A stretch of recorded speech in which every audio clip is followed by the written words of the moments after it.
Good morning, everyone. Today, I want to talk about a phrase that I think you're going to see a lot in the technology industry, especially in HR, AI first or AI native. And what, of course, is happening is that every software company in the HR tech space and virtually every other part of business is using AI, implementing AI, adapting to AI in a whole variety of ways. And there's starting to become a bifurcation between the AI-first vendors and the AI add-on vendors. And I actually talked about this over a year ago at the HR Tech Conference, that initially the way generative AI was implemented by software companies is it was added on to core platforms to enhance features. So if you had a feature that was a search feature or a documentation feature or an analytics feature, you could use AI to enhance that feature. If you were busier and you had a big people analytics platform, you could add an AI tool on top of it. If you were Lightcast and you had a massive data set of labor market data, you can add an AI on top of it. By the way, that's what Galileo does. Or if you were Workday, you could add AI modules into Workday, but the core system of Workday is still a transactional system. It's not an AI system. And if you're a learning platform company like an LMS, and you know who all those companies are, those are 25-year-old architectures. You could stick AI on top of it with a development tool. So it's all becoming very confusing because we have been told that AI is going to improve productivity and we want to use more AI features, but we're not sure what's real and what's not. And then you add to that the definition of an AI agent, which is an AI that can do things, not just answer questions or analyze information or generate information. And is that an add-on or is that native or AI first? So let me talk about it in general, and then let me talk about it relative to learning and development in particular. So generally speaking, just to remind you, an AI system is a system that learns from the data, not necessarily the user. The user can inform its training, but its core functional difference between a non-AI system is it's looking through the data using very advanced calculus to figure out what the data means. And then, of course, we take that model, which is pre-trained, and then we ask it questions, and it not only answers them directly, but it can reason through the questions and develop its own pattern of analysis to answer the questions. The reasoning model is what's in the Mercury version of Galileo. It's what is in O3, which was just announced by OpenAI. And you don't really use the AI system for transactions. So if you had 1,000 people an hour purchasing products on Amazon and you needed to put those systems into a transactional system so that you could charge them the right price and set up the shipping and send the appropriate fees to the providers, you wouldn't really use AI for that. That's a very transaction-intensive process, and you need two-phase commit. You need to know exactly what the transaction is. It has to be correct, and AI is not designed for that. That's transaction processing. It used to be called OLTP, Online Transaction Processing. I actually learned about it in the 1990s, 80s at IBM when they had CICS, which was the grandfather of all those systems. And they had, at the time, developed a lot of algorithms to make sure that when you did a transaction and something failed, you could either back it out or know that it failed. You don't really know that in an AI system because it's not really designed to give you that information. So regardless of how much you like AI, at least today, these systems are used for other things than the core business applications we have. So if you're a payroll company, you kind of don't want the AI guessing what somebody's pay should be. You might want the AI analyzing the pay against their performance, but the actual payment that goes to the tax authorities and the payroll system and the insurance policies, that's got to be correct.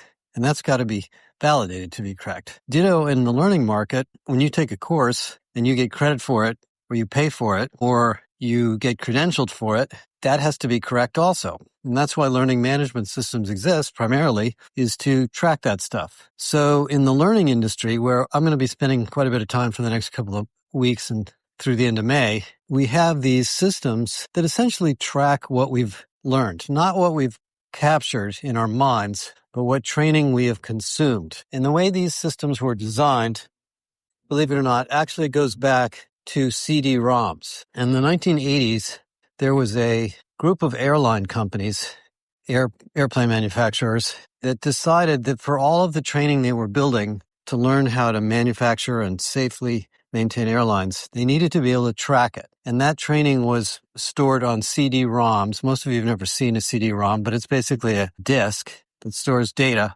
And so they created a standard called the Airline Industry CBT Committee, AICCP or T, I forget, defined how a piece of content, a course, would send information to this database. And so thanks to the AICC standard, you could track who had taken what course and who was certified in what. It was pretty simple, and we actually implemented it at one of the companies I worked in. But it wasn't very expansive, so they expanded it into SCORM, SCORM.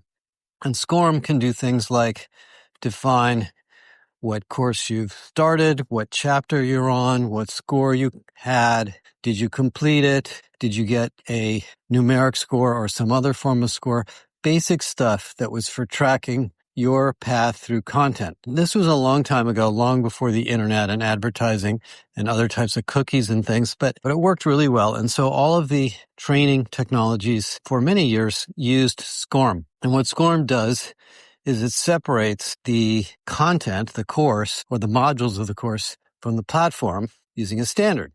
So the platform doesn't really know that much about the content. So even if you want to give the user a very personalized experience, the platform doesn't know what's in the course. It just knows where the chapters are. So it's very hard to create a personalized experience for learning. Now, learning's not the only thing that this impacts, because if you think about your job today, whether you're a blue-collar worker, healthcare worker, white-collar worker, executive, whatever, a lot of what you have to do during the day is communicate with people and look at information that's changing all the time. You have to talk to a customer, and then you want to tell somebody about what the customer said, and you want to share that information, on and on and on. So there's a vast amount of knowledge, information, capture, retrieval, analysis, and learning going on all day in your job.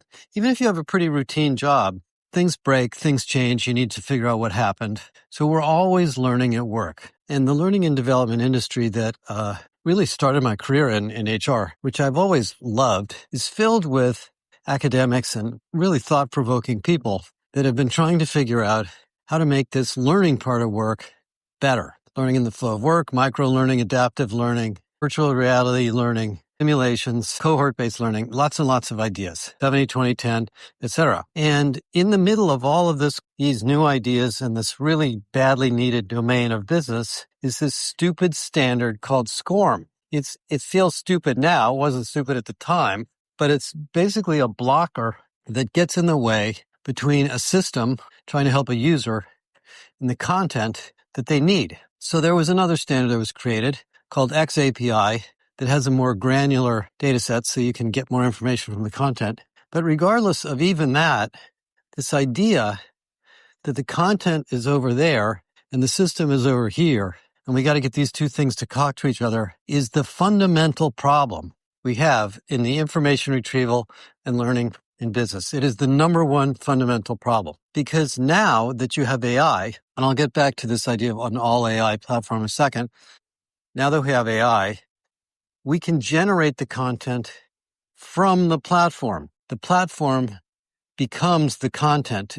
They're not separated anymore.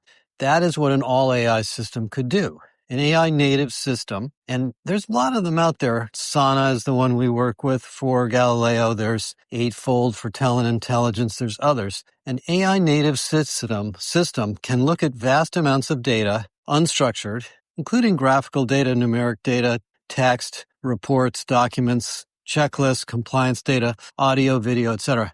And it can then assimilate it and regenerate it in real time, near real time, into new formats that allow you to answer questions or learn.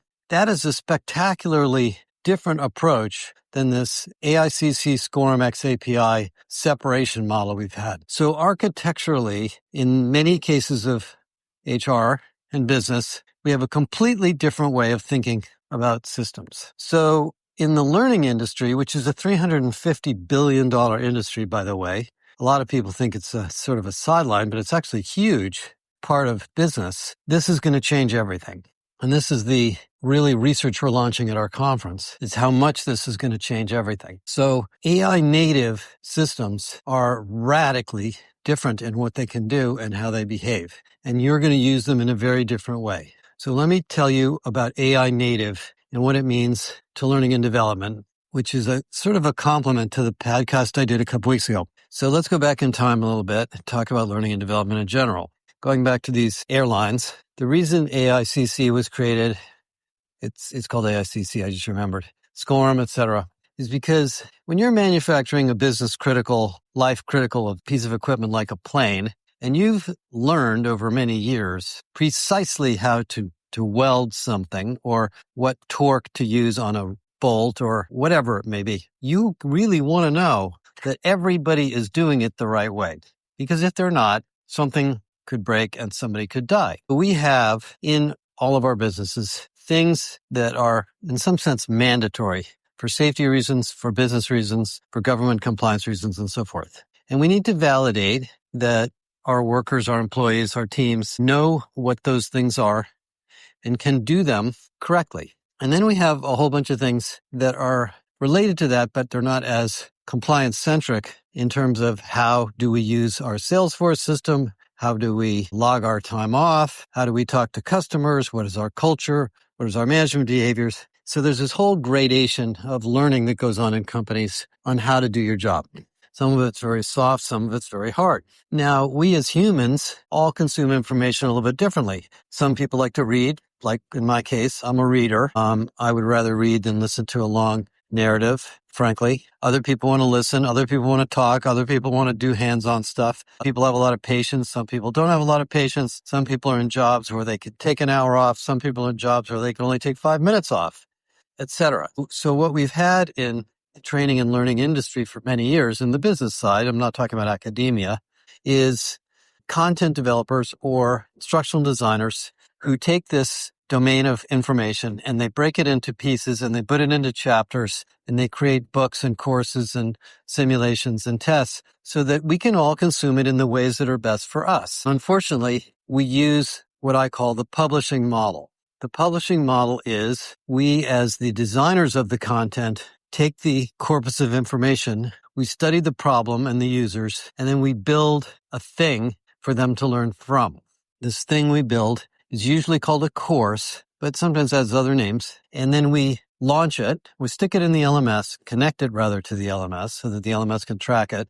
We launch it, and then the individuals consume it. And the consumption experience is, of course, varied by person. Some people like it, some people don't. Some people take it, some people skip it, because the person taking the course may not need it, or maybe they need a small part of it, or maybe they don't like the instructor's voice, or they don't understand the language, and you wrote it in, PhD language, and the person reading it only has a bachelor's degree, so they don't understand half of it. You know what I mean? So you've got this, publishing-based paradigm problem where the thing we're trying to teach people to do is separated from them. If you used AI in an AI native format, that problem would probably go away because the user, the employee, would be able to interact or ask a question or tell the system, hey, back up, I don't understand that. Or what about this? Please explain this more to me. Skip this chapter, I've already heard this. And the system would just adapt. It's a radically different experience. And this is why ChatGPT, by the way, is so popular, because it does what you want. It doesn't do what it wants. And you can stop it and reformat the content whenever you feel like it. So an AI native system for learning and knowledge is completely different from the old ones. So if you take your LMS with the traditional architecture and you add an AI piece to it, you really haven't created this dynamic content solution. You've just added a feature of the transactional system on top of it.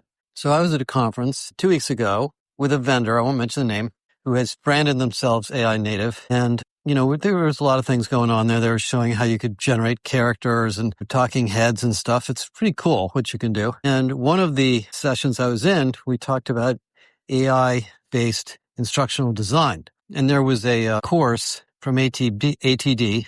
I was looking through the course description, and they were describing how you can use AI tools to develop courses. And I'm reading this and I'm thinking, there's something wrong here. Why would you use an AI tool to develop SCORM courses? It makes no sense. Now, if you're a big, complicated company and you have a bunch of SCORM-based platforms, yeah, you got to build SCORM courses so they plug in and can be tracked. But actually, what you want to use AI for is to create content dynamically that doesn't need SCORM. So we have to, as you think through your tools and vendors and architectures for all these HR tech things, you're going to be making a lot of decisions, whether you know it or not, about whether we're going AI native or we're adding AI on top.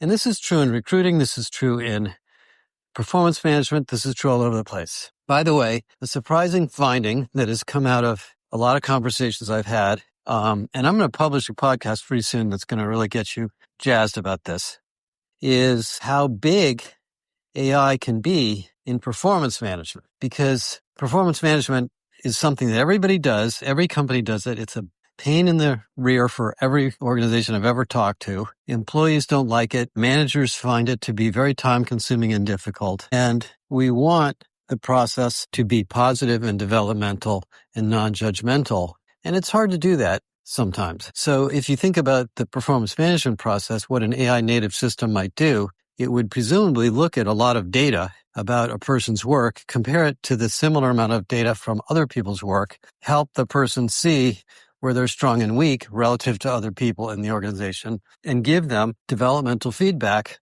on what they could be doing better, and evaluate them if you feel like that's necessary. I've always felt like the evaluation part of performance management is the part that's probably the least valuable. The developmental part is the main purpose, but everybody thinks about it a little bit differently depending on how they pay people and the culture. So I could go through every single use case of HR, and I could give you an AI native scenario or an AI add-on scenario. And you're going to have to learn as an HR professional what this feels like. Now, the simplest way to evaluate it is just to look at what this new system does and how creatively it was designed. But for me and for us, since we talk to so many vendors, I can usually tell within a few minutes of a demo whether this is an AI native system or not. And some of that comes down to the creativity and ingenuity of the vendor. So there's a company we've been working with lately that's got a really cool AI tool for training. And they originally built it for technical training, IT software stuff. And they've evolved it to use it for soft skills. And they showed us the tool and how it coaches the user and creates scenarios. It's really impressive what they built. And I won't mention their name right now, but I've written about them and you'll learn more about them. They're kind of a technology powerhouse, extending their technology into new domains. And, they were showing it to me, and I said to the guy, have you considered the fact that if the system is that dynamic, it could be plugged into recruiting, it could be plugged into pre-hire assessment, it could be plugged into learning, it could be plugged into all these other applications to enhance them using the data sets that they capture. And he sort of stared at me and he goes, never really thought about that. That's not a bad idea.